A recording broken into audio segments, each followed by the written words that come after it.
Esse tema é de fundamental, eu diria que é pouco dizer fundamental. É um tema de vida ou morte da nossa existência nesse planeta, a questão da ecologia. Porque, segundo as estatísticas, grande parte dos bispos do Brasil não leram a Laudato Si, como cuidar da causa comum.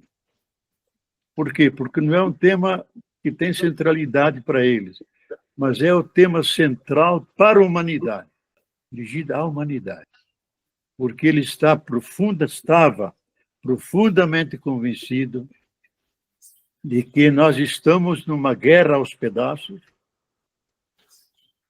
e, como ele diz no número 53, nunca maltratamos e ferimos a nossa casa comum como nos últimos 2 séculos. Então, e mais adiante, porque ele utiliza os conhecimentos científicos mais sérios, a ponto de os grandes ecologistas, Jeffrey Sachs, que é um economista e ecólogo da Colômbia, e Edgar Morin, quando leram a encíclica, disseram, com essa encíclica, que é uma encíclica de uma ecologia integral, coloca o Papa na ponta da discussão ecológica mundial, na ponta da discussão ecológica mundial. Por isso o Papa diz, e eu cito no 161, as previsões catastróficas já não se podem olhar com desprezo e ironia.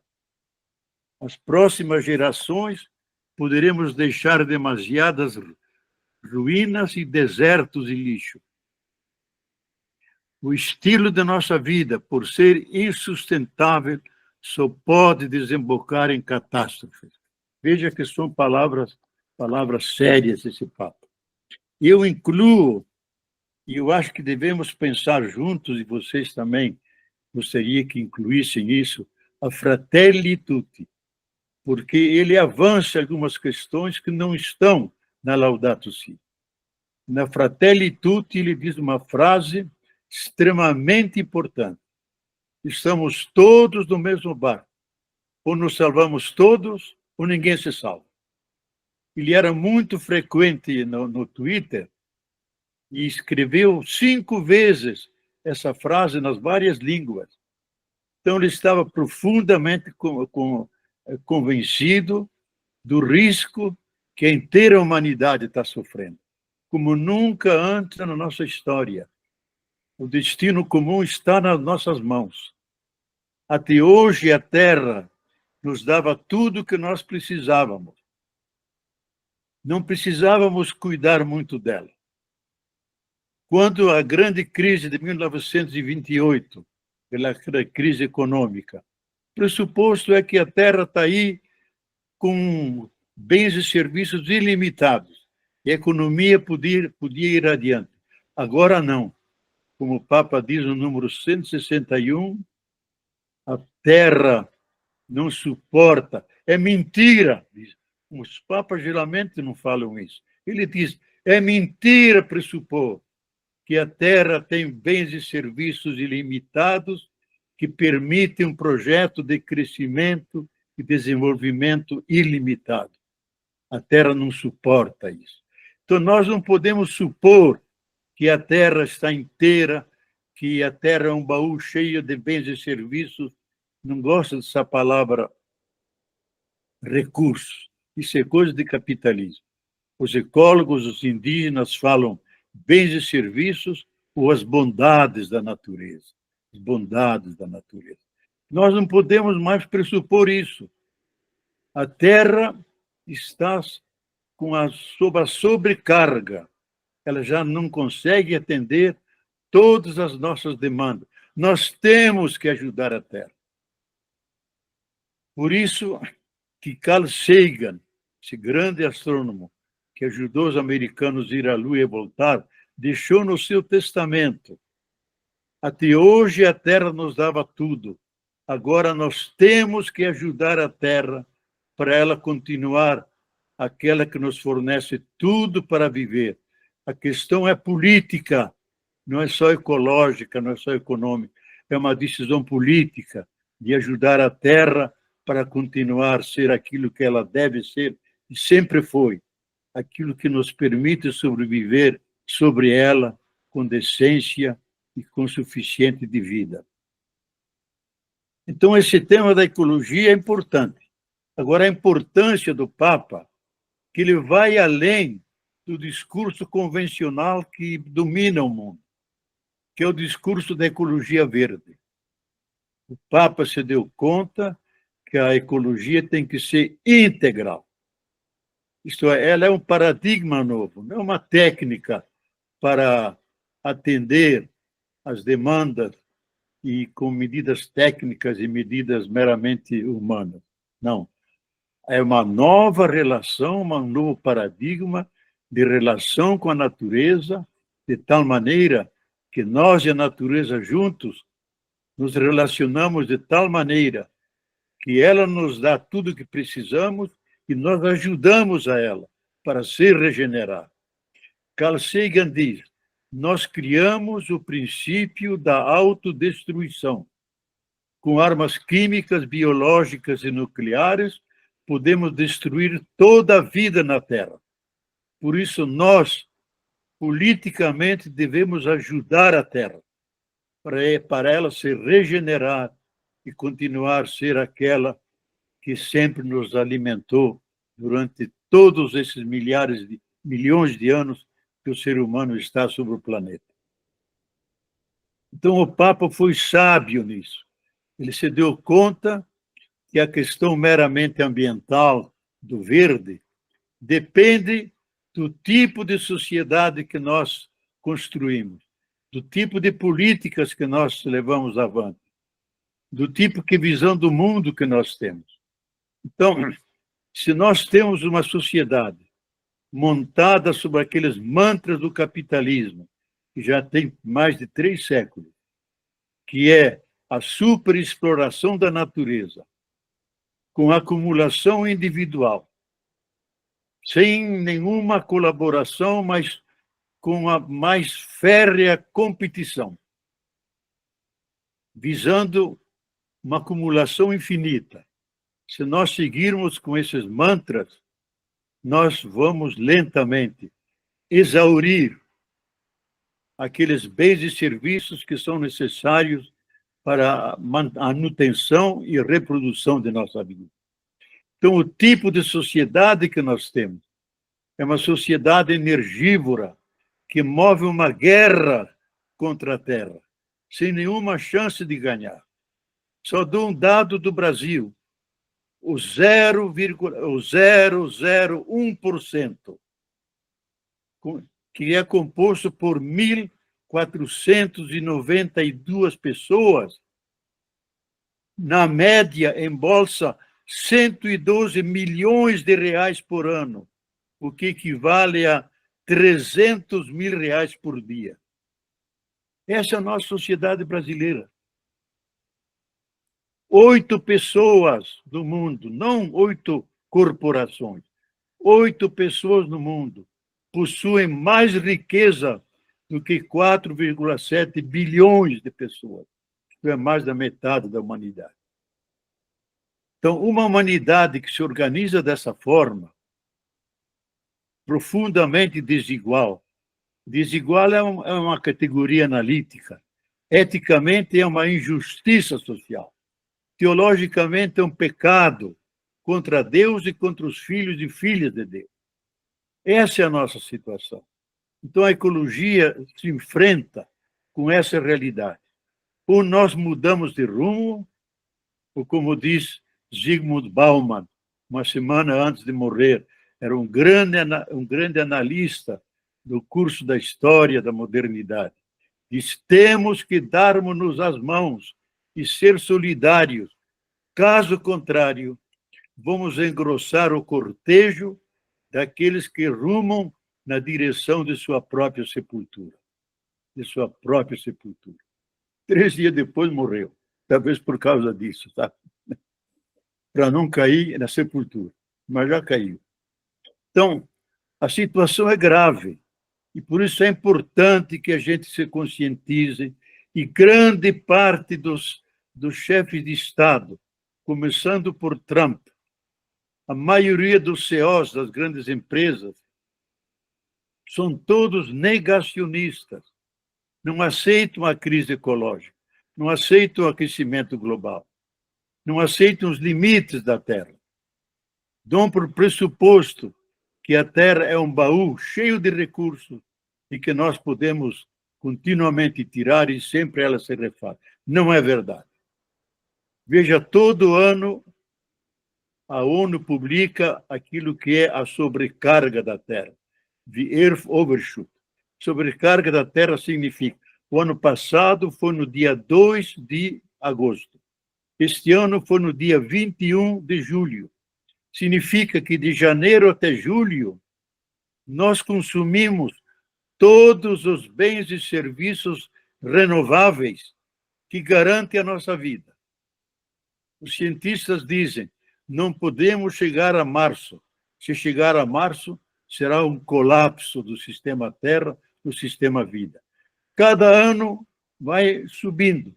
Julho, junho, maio, e se chegarmos a março, nós não teremos futuro. Significa que nós estamos super explorando a Terra. E como reage a Terra? Hoje é consenso comum na ciência que ela é um superorganismo vivo que articula o químico, o físico, o ecológico de tal maneira que ela sempre é viva e produz vida, que somos nós. Então, ela, como um organismo vivo, reage, mandando mais vírus, mandando mais bactérias, mandando mais eventos extremos, grandes enchentes, como no Rio Grande do Sul, agora no Paquistão, mandando coronavírus, mandando grandes nevascas de um lado, calor imenso na Europa, morreram mais de 1.000 e tantas pessoas do excesso de calor, e aqui nós um frio, aqui em Petrópolis, acabei de tirar o paletó agora, frio de manhã, 7, 8 graus em setembro. Até geada tivemos em mês de junho aqui na frente. Então, esses extremos é a reação da Mãe Terra face à agressão sistemática que nós fazemos contra ela. E nós não podemos continuar. Daí, quase o alarme, eu não diria desesperado, porque o Papa Francisco era um vulcão de esperança, mas ele chamou atenção para a humanidade. Nós estamos numa situação grave, o destino da Terra está nas nossas mãos. Depende de nós se queremos continuar sobre esse belo, pequeno planeta ou criar as condições da nossa própria autodestruição. Ele se encheu de esperança, convocou todas as ciências, colocou as religiões para cada uma dar a sua colaboração. E aqui uma pequena digressão. Quando, em 1866, Ernst Haeckel, que criou a palavra ecologia, ele criou um paradigma novo. Ele disse, não basta a ciência moderna estudar os entes, alguns se especializam nas árvores, alguns nos pinheiros, outros nos animais, outros nos leões, outros nas florestas, outros nas águas, outros nos solos. Não. Podemos fazer isso e continuamos a fazer, mas devemos, antes que tudo, ver as relações que eles têm entre si e todos têm com o meio ambiente. Daí ele criou a palavra ecologia, casa comum. É o estudo da casa comum. E ele introduziu uma categoria que só mais tarde, no século XX, a física quântica introduziu, que todos os seres estão interdependentes e interligados, entre si com a natureza. Essa é a afirmação básica, o eixo estruturador da encíclica Laudato Si, de toda a física quântica. Tudo é relação. Nada existe fora da relação. Em todos os momentos, em todas as circunstâncias, todos os seres estão interrelacionados. Werner Heisenberg e Niels Bohr os fundadores fundamentais da física quântica. Quantas vezes ouviram isso? Eu pude ser aluno no último semestre de Werner Heisenberg, porque ele repetia muito nas aulas. Não existem os seres em si mesmos. Existe a teia de relações que cobre todo o universo, de tal maneira que o universo é feito de uma rede imensa de relações. E algumas dessas relações ganham mais densidade, então aparece como matéria, mas matéria não existe. Tudo é energia, tudo é energia. E ele te dava como exemplo, pegando 1 cm dessa mesa que estou falando, e segundo a fórmula de Einstein, transformar em pura energia os milhões de átomos que estão nesse 1 cm, se transformarem isso em energia, eu desestabilizo todo o sistema solar. Só com um átomo mínimo, fizemos aquelas 2 bombas atômicas, que foi o maior atentado, o maior crime que um país cometeu contra outros Estados Unidos. Não devemos nunca esquecer isso. Cometeram um crime, mataram todo mundo, todos os animais, toda a natureza. Então, tudo está relacionado com tudo, e o Papa diz tão bem isso. Ele diz até de uma forma poética, estamos numa caminhada bem-aventurada, todos juntos, abençoados por Deus, junto com o irmão Sol, com a irmã Lua, com o irmão Rio, com a Mãe Terra, e todos formamos essa grande totalidade. Esse tema pervade toda a encíclica. E nós somos parte dessas relações. Por isso, o ser humano é um nó de relações, em todas as direções. É um bulbo com todas as ramificações para cima, para baixo, para os lados, para dentro. Nós somos isso. Quanto mais nos relacionamos, mais seres humanos somos. Como dizia o grande filósofo Chacrinha, quem não se comunica, se estrumbica. Isto é, quem não se comunica, quem não estabelece as relações, se diminui como ser humano. Voltemos ao tema. Então, o Papa não basta dizer que é uma crise ecológica. Ela vem do tipo de sociedade que nós instauramos há quase 3 séculos, com os pais fundadores da modernidade, Galileu Galilei, Descartes, Francis Bacon e outros, que disseram que o ser humano é o dominus, é o senhor. Descartes diz maître e possesseur de la nature. Ele é o dono e possuidor, dono da natureza. E nós estamos não dentro da natureza, estamos fora e acima da natureza. E consideravam a Terra simplesmente como uma resistência, uma coisa que está ali sem vida, que só usavam a matemática e a física, e a vida não entrava na matemática e a física. Desconsideravam que o planeta está habitado com plantas, com árvores, com seres humanos. Só viam o planeta cru. E diziam, como Francis Bacon, devemos torturar o planeta Terra e a natureza, como faz o torturador, até que ele entregue todos os seus segredos. Nós não mudamos esse método. Ele criou um método científico, Francis Bacon. Esse método científico perdura até os dias de hoje, que nós estamos permanentemente explorando até os últimos top quarks da matéria, que são os elementos mínimos da matéria, até o gene menor da vida, exploramos tudo.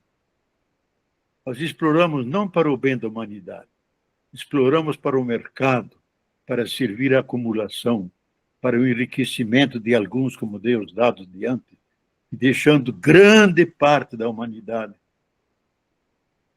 à margem, na pobreza e na miséria.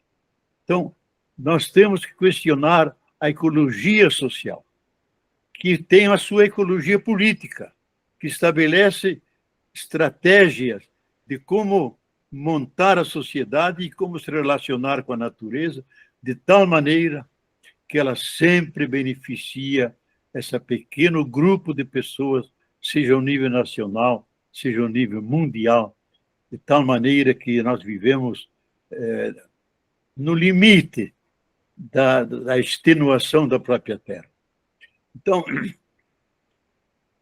economia ambiental, devemos cuidar dela, cuidar de todo o verde, e tomemos cuidado, porque uma dos grandes projetos da COP30, e que está sempre voltando, é a ecologia verde. A ecologia verde é importante, porque você refloresta as partes degradadas, você mantém as florestas em pé, que garantem nós o oxigênio, garantem a umidade suficiente para que se estabeleça o regime de chuvas, mas eles nunca colocam a questão básica, a questão da desigualdade, da injustiça.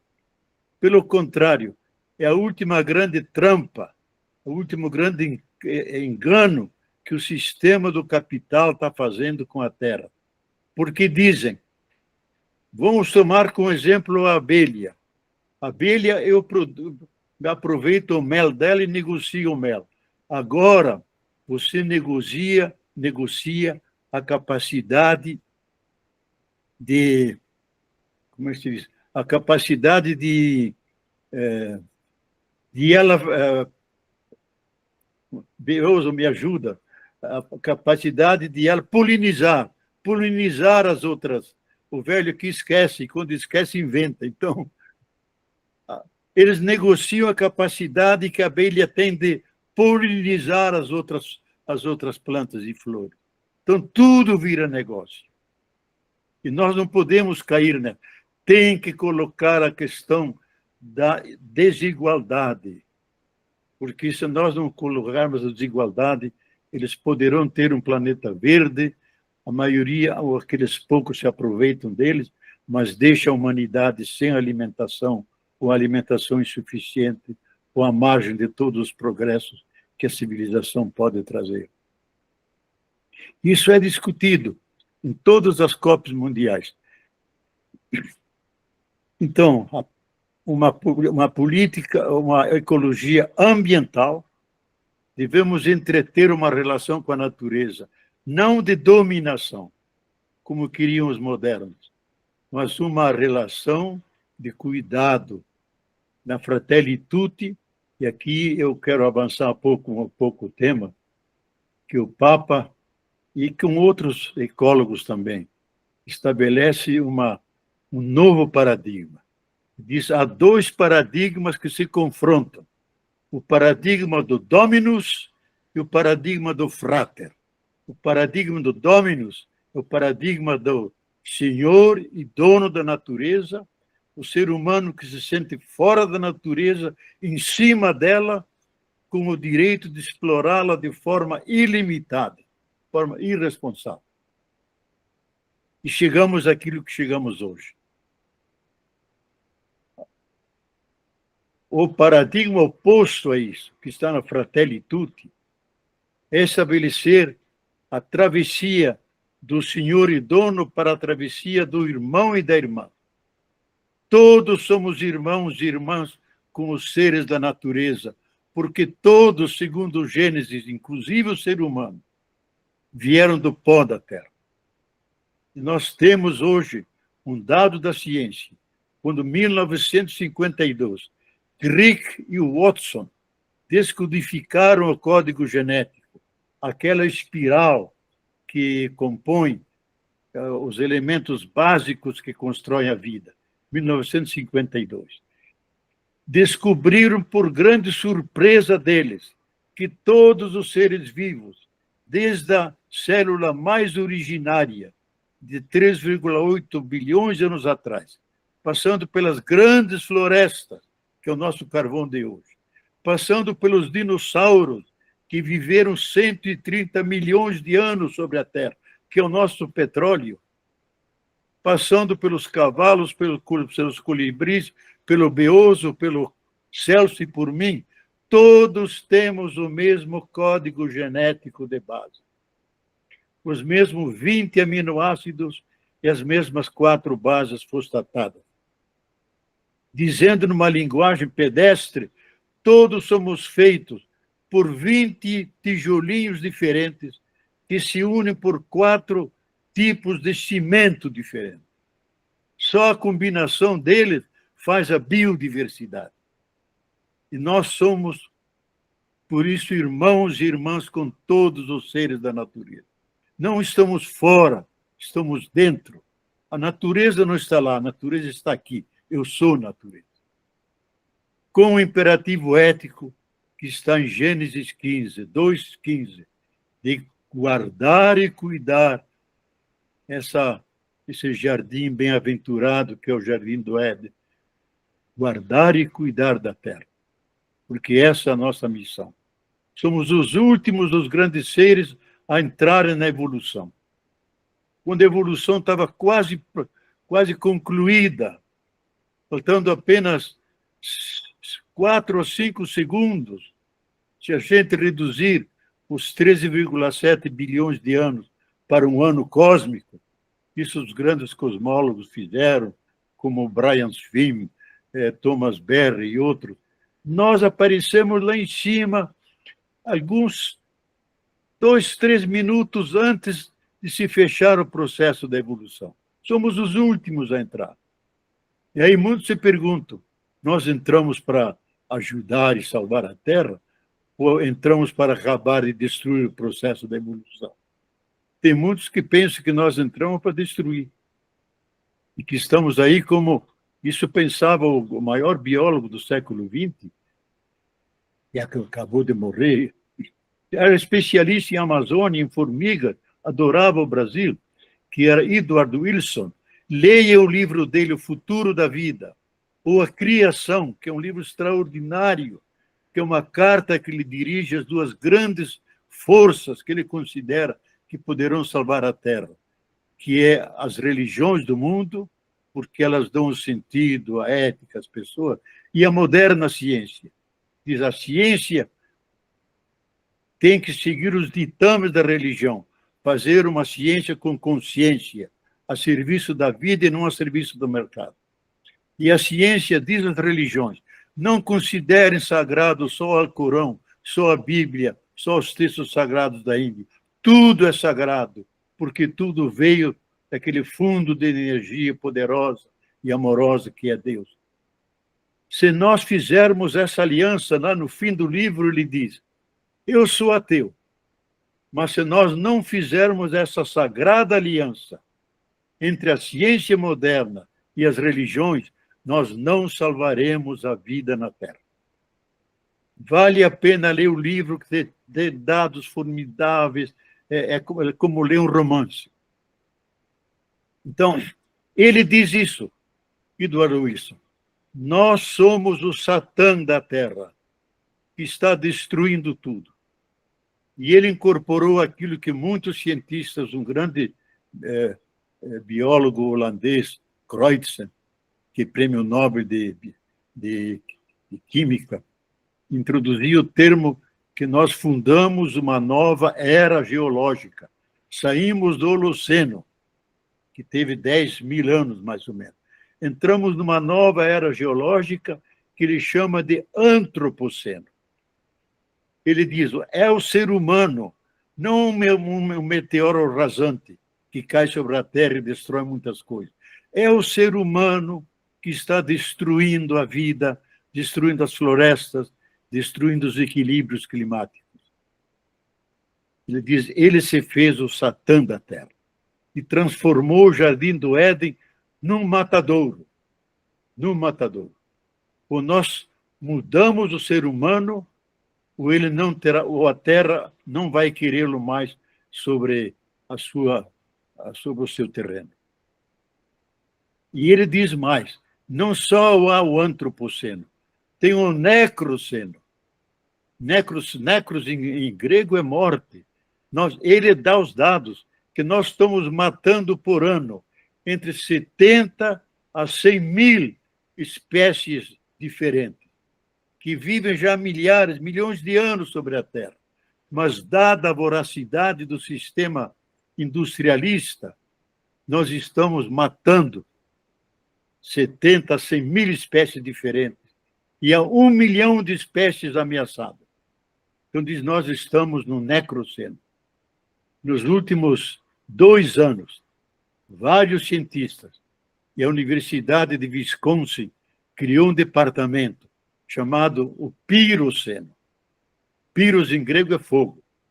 E nós entramos na fase mais avançada do antropoceno, que é o Piroceno.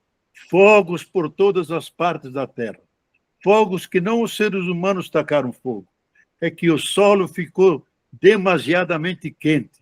As pedras se aqueceram, de tal forma que se há gravetos, folhas secas em cima, se incendeiam e começam a se difundir e a queimar florestas inteiras, como na Califórnia, como na Amazônia, como no Pantanal, como na própria Sibéria, que é extremamente úmida, fogos enormes, como na Espanha, nesse momento em Portugal de novo. Então, estamos na fase do Piroceno, que dizem é a fase mais perigosa da humanidade. E aí eu lembro as escrituras sagradas que diz que a Terra será eliminada pelo fogo que vem do céu. Pelo fogo que vem do céu. Oxalá a gente consiga apagar esse fogo. Mas só para dizer em que estado está a Terra. Então, há várias ameaças que pesam sobre nós.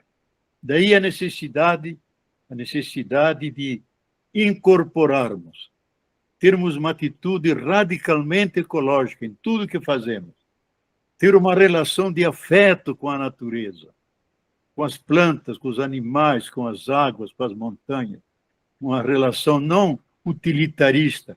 Como é que a gente pode fazer? Um tempo atrás eu recebi a visita de um parente meu que exporta madeira para a Argentina. Visitamos o Museu Imperial. Lá tem um pinheiro bonito que enfeita o museu. Ele disse, puxa, podia fazer um bom dinheiro com esse pinheiro. Veja, a lógica dele é interesseira. A minha é estética, a beleza do pinheiro. Ele não. Como vão fazer dinheiro com pinheiro? Não respeita a identidade do pinheiro. Ele tem direito de estar aí. E nós temos direito de entendê-lo como irmão e irmã. Então, voltando ao tema. Hoje se confrontam os 2 paradigmas. O paradigma do senhor e dono e o paradigma do irmão e a irmã. No número 6 da Fratelli Tutti, o Papa apresenta isso como uma espécie de sonho da humanidade. Um sonho de um amor social, uma fraternidade universal. E se nós não fizermos essa travessia, corremos risco de irmos ao encontro de uma grande crise ecológico-social. Então, a situação é extremamente séria. E é importante que vocês aprofundem, divulguem isso, transfiram conhecimentos, consciência, e de mais a mais, como vários cosmólogos dizem, o maior deles, Brian Swimme, que dirige uma equipe de 100 cientistas na Califórnia, que estudam o universo. E fiquei muito honrado, porque ele é uma pessoa muito espiritual, que ele quis fazer uma live comigo. Eu fiquei todo orgulhoso, porque ele tinha lido os livros meus, traduzidos em inglês, especialmente o Cristo Cósmico, o Evangelho do Cristo Cósmico. E ele quis saber, porque ele é muito espiritual, o que achava disso. Esse Brian Swimme diz, nós não falamos de cosmologia, cosmogênese, o universo está em gênese, não acabou de nascer. E quando esse processo de cosmogênese atingiu um alto grau de complexidade e de subjetividade, essa porção da Terra que chegou a esse estádio, ela começou a sentir, começou a pensar, começou a amar, começou a cuidar, começou a venerar, e aí rompeu a Maria Clara e rompeu o Celso e a Léo. Surgiu o ser humano, homem e mulher. Nós somos terra que pensa, que sente. Por isso, Homo vem de humus, terra fértil. Adam, em hebraico, é a terra arável, a terra cultivável. Nós somos terra. Devemos ter consciência disso, de sermos terra e o cuidado que nós devemos para com essa terra que nos gerou a nós. Um fato que é dois fatos que eu considero graves. O risco de uma guerra nuclear. O risco de uma guerra nuclear. Chomsky tem dito que a história mostrou que depois de uma guerra comercial, vem sempre uma guerra real. E ele diz, a guerra real agora será final, acabará com a humanidade. Isso é tão verdade que o insano Trump trocou o nome do Departamento de Defesa para o Departamento de Guerra. Ele diz, desde a última guerra nós não ganhamos nenhuma guerra. Perdemos todas, no Afeganistão, no Paquistão, no norte da África. Temos que ganhar uma guerra. Só que não dá para ganhar uma guerra, porque haverá a destruição mútua completa. Porque os foguetes russos e chineses, os foguetes americanos, estão apontando e tão afinados pela inteligência artificial que quando um lança o foguete, o outro imediatamente, automaticamente, 3 segundos depois lança. Se destrói mutuamente e nós desaparecemos juntos. Chomsky diz, eu conheço loucos no Pentágono que são tão agarrados ao poder que podem tentar uma guerra dessas sabendo que eles mesmos podem desaparecer. Estão tão ligados ao osso do poder que querem um poder unipolar, não multipolar, e para isso podem fazer uma guerra. E que será a última. Então esse risco pesa sobre nós. E outro grande risco é o aquecimento global. Nós não estamos indo ao encontro do aquecimento global. Nós estamos dentro dele. Os próprios cientistas que trabalham o aquecimento global dizem, nós chegamos atrasados. A ciência não pode reverter esse processo. Não pode frear esse processo. A única coisa que ela pode é advertir a chegada dos eventos extremos e minorar os efeitos danosos. Mas é fatal que a Terra vai se aquecer. No Acordo de Paris de 2015, houve consenso entre todas as nações que todos deviam criar um fundo de 1 trilhão e 200 milhões de dólares para ajudar os países pobres, para conter a emissão de gases de efeito estufa, para que nós, até o ano 2030, não crescêssemos 1,5 grau a mais em relação à era industrial, que é de 1850 a 1900. Ocorre que este ano, passamos 1,50. Chegamos a 1,7. Antecipamos. Em alguns lugares chegou a 2 graus. No interior da Índia, chegou a 3 graus, mais de 50 graus. Milhares de pessoas morreram porque não conseguiram se adaptar. Muitos estudiosos do aquecimento global dizem possivelmente a Terra vai encontrar o seu equilíbrio, vai se aquecer até um ponto que ela se equilibra, que seria lá entre 37 e 38, em alguns lugares 40 graus. Ocorre que a nossa temperatura de corpo é de 36 e pouco, 37 graus. Crianças e idosos não conseguem se adaptar a esse clima, vão morrer de 1000 doenças. Grande parte da humanidade pode morrer. Então, nós estamos nessa emergência provocada pelo aquecimento global, que é irrefreável, com todos os eventos extremos. E a grande maioria não faz as conexões.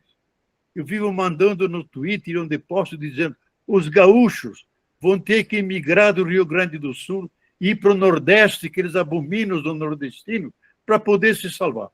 Porque as enchentes que eles estão tendo é só o começo. Tiveram duas grandes anteriormente e agora outra. Por quê? Porque o clima mudou, porque os ventos mudaram. Esses ventos vêm do norte da Austrália, onde o mar aqueceu 2 graus. A enorme evaporação bate nos Andes, na neve, abaixa e se transforma em vendavais na região do Rio Grande do Sul e Santa Catarina. O que temos nós a ver com a Austrália? Tudo está ligado a tudo, tudo está conectado. Por isso, aquilo que eles estão vivendo, não adianta eles construírem a cidade junto ao rio, aos rios como construíram. Eles têm que mudar, porque aquilo que ocorreu vai ocorrer de uma forma muito mais intensa. E como nós aqui em Petrópolis, cada 10 anos, há sempre 200, 300 mortos, grande deslizamento de montanhas inteiras, porque é uma cidade extremamente montanhosa. Então, o aquecimento global está aí, todo mundo está sentindo os efeitos, tanto aqueles do Atlântico Norte, como do Grande Sul global. Então, temos o risco de uma guerra nuclear, temos o aquecimento, e o risco, esse eu acho desastroso, o risco da inteligência artificial autônoma. Ela tem trilhões de algoritmos, ela toma decisões que não dependem mais do ser humano, ela pode combinar os algoritmos, ela pode gerar, inclusive, uma irmã dela, uma filha dela, uma outra inteligência artificial autônoma. E aí, esse Harari, que há 2 domingos atrás, esse grande historiador chinês, judeu de Israel, fez novamente aquele programa, aquele programa da segunda-feira, às 10 horas, aquele programa de diálogo aberto. Ele advertiu os 3 cientistas que criaram a inteligência artificial se deram conta que, por 16% de possibilidade, ela pode considerar que o ser humano é um empecilho para ela e acabar com o ser humano. Lógico que ela vai morrer junto também. Mas a Terra continuará ao redor do Sol sem nós. Eles pediram 6 meses de moratória para ver se conseguem colocar alguns algoritmos, alguns chips lá dentro, para ela não tomar essa decisão. Como ela é muito inteligente, infinitamente mais que nós, e é autônoma, não pergunta nada para nós, ela pode fazer umas combinações que podem exterminar parte da humanidade ou inteira a humanidade. Então, o ser humano criou, a razão humana ficou irracional. Ela criou um princípio de autodestruição. Isso eu acho, talvez, o pecado original supremo. Rahner, esse grande teólogo, eu fui aluno dele, dizia: nós completamos o grande pecado original no dia que nós matamos o verbo da vida, e o crucificamos. E dizia, se o ser humano, nos anos que eu estudava lá na Alemanha, o grande pavor deles eram as armas nucleares russas. Dizia, se as armas nucleares russas acabarem com a Europa, com o mundo, isso é muito menos do que ter matado o Filho de Deus, quando ele se encarnou entre nós. Então, nós vivemos tempos urgentes. Como nunca antes na história, o problema é global. Todos os problemas eram regionais. Agora não. Ele ficou um problema global de toda a humanidade. E por isso, Lula tem razão. Precisamos de uma governança global. Os problemas globais devem ter um centro plural, onde se pensa os problemas globais para juntos podermos encontrar soluções viáveis e que garantem o nosso futuro. Bom, deixa superar esse pessimismo. Eu me considero um pessimista esperançoso. Pessimista porque a realidade é péssima. A realidade é péssima. Esperançoso porque tenho fé e esperança como o Papa Francisco, e vale aquilo que está no livro da sabedoria, no capítulo 11. Não é o fim, eu vou continuar. Deus criou todas as coisas com amor. Não criou nenhuma com ódio, senão não teria criado. Tudo pertence a Ele, porque Ele é o apaixonado amante da vida. Um Deus que é apaixonado amante da vida não vai permitir que nós desapareçamos tão miseravelmente. Ele fará que demos um salto de consciência, como imaginava Teilhard de Chardin, rumo à noosfera, rumo ao coração e à mente unidos em sintonia com a natureza. Isso ele predizia em 1933, no deserto de Gobi. Esse grande arqueólogo e místico, Teilhard de Chardin.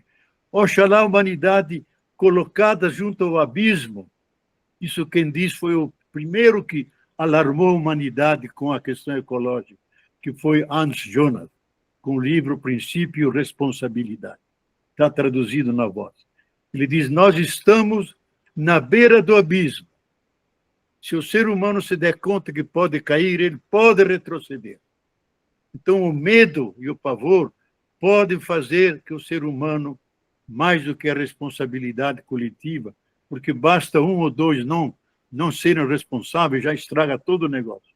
Mas nós podemos retroceder, porque a vida tem primazia sobre a morte, e mudemos de rumo. Uma nova relação com a natureza, de cuidado, de amor, de pertença, e por isso uma ética do cuidado, uma ética de responsabilidade coletiva, de cordialidade e amizade com todos os seres. Tudo isso se impõe agora, desde criancinha. Há nos Estados Unidos uma grande discussão entre os cientistas sobre a espiritualidade natural. Não aquela derivada da religião, que também ela pode ser um grande suporte, mas a espiritualidade natural é o profundo do ser humano, que tem o mesmo direito de cidadania que a inteligência, que a vontade, que a sensibilidade. Nós temos no nosso profundo a espiritualidade natural, mas que nós, pelo sistema materialista, capitalista, cobrimos com uma camada enorme de materialismo, de egoísmo, de tal maneira que ela não pode se desenvolver. Aquilo que os místicos sempre diziam, que nós temos uma chama dentro de nós, que está sempre ardendo, que é a presença inefável de Deus. E nós não podemos, se nós dermos lugar, afastarmos esse lixo, esse materialismo, desenvolvermos uma ética humano-espiritual e vivermos uma relação, e dizem, a espiritualidade natural se revela pela solidariedade, pelo amor incondicional, pela compaixão, pelo cuidado com todas as coisas, pelo cuidado uns dos outros. São valores intangíveis que você não pega, mas sem os quais nós não vivemos. Todos eles não entram no PIB, mas sem os quais nós não temos uma existência apetecível e que seja digna de todos nós. Então nós temos que rezar, gente, rezar mesmo, porque não há força maior no mundo do que conectar-se com a fonte originária de todo o ser, que é Deus, e rezar pela Mãe Terra, rezar por aqueles que sofrem, pelas grandes vítimas do mundo inteiro. Então, lá na COP vai se discutir o aquecimento global, vai se discutir as energias alternativas, que é a eólica, que é a hídrica, que é a solar. Todas elas juntas não fazem mais que 30% de toda a energia que a humanidade precisa. Então, nós estamos defasados e somos obrigados, e como o Brasil tem uma situação muito ambígua, por um lado ele quer se apresentar como uma nação ecológica, por outro lado permite a exploração do petróleo junto à foz do Amazonas. Mas está dentro do jogo do sistema, que obriga, porque diz o nosso vizinho está fazendo enorme exploração de petróleo. Por que nós não fazemos? Falta uma consciência ecológica, falta um projeto de nação. temos só um projeto de nação, que é da classe dominante, e fazem tudo, um jogo entre si, sempre, como diz os grandes historiadores, como José Honório Rodrigues, diz, é sempre uma política de conciliação das classes dominantes, que tem um projeto só para elas, não é para o Brasil, sempre de costas para o povo, que é marginalizado e colocado na miséria e na pobreza. Mas eles têm esse tipo de acumulação, essas 1.492 pessoas que possuem 112 bilhões de reais, ou um Elon Musk que se gloria de dentro de pouco ter pessoalmente $1 trilhão. $1 trilhão. E quando morre, é aquele pedacinho de terra e nada mais. E não leva dinheiro. Então, eu acho que nós devemos apoiar a COP30, levar a gente para lá, naquela parte mais não oficial, para que visitem a Amazônia, conheçam a importância de mantê-la de pé, porque ela está sendo desmatada ainda. Há fogos nesse momento na Amazônia, para vergonha nossa, para eles terem uma noção que nós somos fundamentais para o equilíbrio do planeta Terra. Por isso que o Papa Francisco, que teve isso, criou esse sínodo de querida Amazônia, porque ela recobre 7, 8 países. Toda essa mancha verde equilibra os climas, não só do Brasil, do Sul, mas os climas inteiro do planeta Terra. O nosso grande cientista, Antônio Carlos Nobre, que é o nosso maior cientista, especialista em Amazônia, e só falta 5% de desmatamento da Amazônia. Se atingirmos 5%, vai ser um processo irreversível de ela tornar-se uma imensa savana. Lembremos do que foi o deserto do Saara. Ele era uma pequena Amazônia. A Terra teve um pequeno desvio no seu centro, mudaram os ventos, mudaram as chuvas, e ela foi morrendo porque não tinha mais umidade e chuva, e virou o maior deserto que existe no mundo e que cresce 1,5 km por ano. A Amazônia não pode virar um novo Saara. Ela é demasiadamente importante para a humanidade. Então é importante que pessoas vão lá, discutam alternativa, tomem consciência. Eu acho que o dever nosso, vocês e nós que trabalhamos, tentamos trabalhar a consciência das pessoas, devemos falar disso, conscientizar as pessoas, de tal forma que elas também despertem, se façam protagonistas. E como o Papa, e assim termino, como o Papa Francisco diz, não esperem nada de cima, porque sempre mais do mesmo ou pior. Tudo tem que vir de baixo. Uma nova democracia participativa, uma agroecologia, trabalhar a região. Ele dedica páginas da Fratelli Tutti, estudem lá o biorregionalismo, trabalhar não os municípios que foram criados artificialmente, mas aquilo que a natureza desenhou, com as florestas, com as águas, com a população que lá vive. Nós podemos trabalhar essa região, ela será sustentável. O sistema todo é absolutamente insustentável, mas a região pode ser sustentável. As pessoas integradas, diminuir a pobreza, recuperar o sentido de pertença, todos vivendo juntos. Ele imaginava a Terra como um imenso tapete de biorregiões, todas elas conectadas e sustentáveis, e aí salvaríamos o planeta. Vindo de baixo.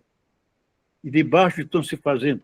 Hoje existem 111 biorregiões no mundo que funcionam maravilhosamente, trabalhando aquela região, com as suas tradições, as suas festas, a sua culinária, os seus santos de devoção, os seus sábios que viveram e que são guardados na memória. Então, nós temos saída. Por isso, temos inteligência. E eu creio que Deus nos colocou, talvez, na maior crise da nossa história. E toda crise é a crisola, purifica, melhora a nossa visão do mundo.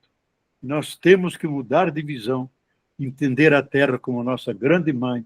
Nós somos a Terra que pensa e ama, vamos cuidar dela, amar a Terra, estabelecer a relação cordial, não só a razão instrumental analítica que está inflacionada na cabeça, mas resgatar o coração, o cérebro límbico, que tem 220 milhões de anos, quando nasceram os mamíferos, que dão à luz, amam, defendem, lambam a sua cria. Nós somos mamíferos racionais. Somos seres de sensibilidade, de amor, de ética, de espiritualidade. Temos que unir coração e cabeça.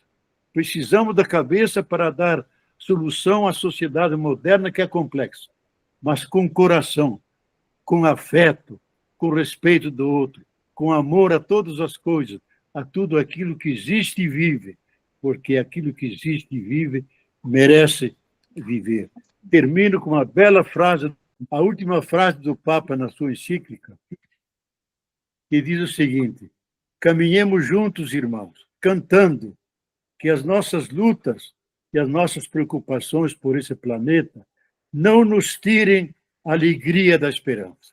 Então, essa alegria da esperança nos dará força, nos dará o esperançar de Paulo Freire, que cria as condições para que a esperança se torne efetiva, nós podemos continuar a nossa aventura nesse pequeno e belo planeta, a nossa mãe terra, Pachamama, Gaia, Magna Mater. Muito obrigado.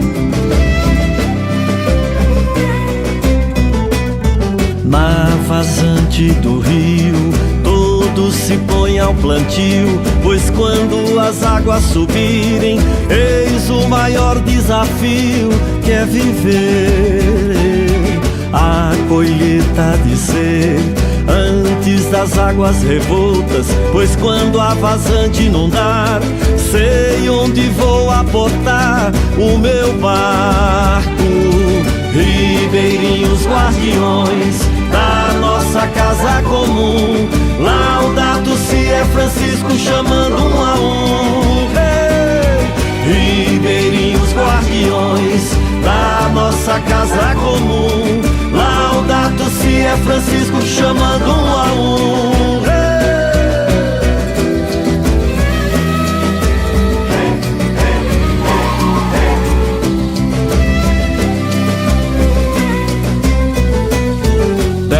10.000 anos de história, na Amazônia ancestral, pão de uma Eucaristia, cosmo da ecologia integral.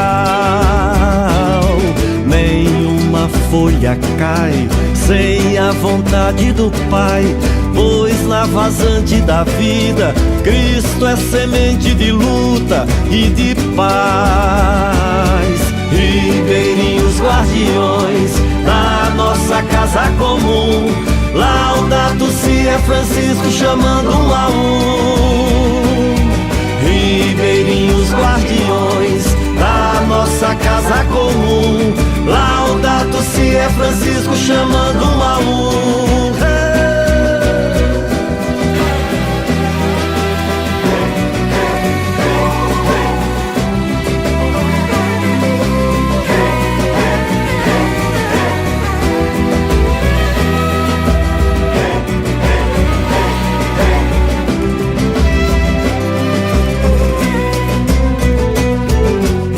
Igreja samaritana contra a cultura da grana, tantas feridas abertas no seio da floresta, a ganância. Irmão sol, irmão lua, irmão de todos os povos, é Deus do pão que reclama, Deus que nunca abandona a sua obra. Ribeirinhos ribeirinhos guardiões da nossa casa comum. Laudato si é Francisco chamando um a um. Ribeirinhos guardiões da nossa casa comum. Laudato si é Francisco chamando um a um. Ribeirinhos guardiões da nossa casa comum. Laudato si é Francisco chamando um a um. Ribeirinhos guardiões da nossa casa comum. Laudato si é Francisco chamando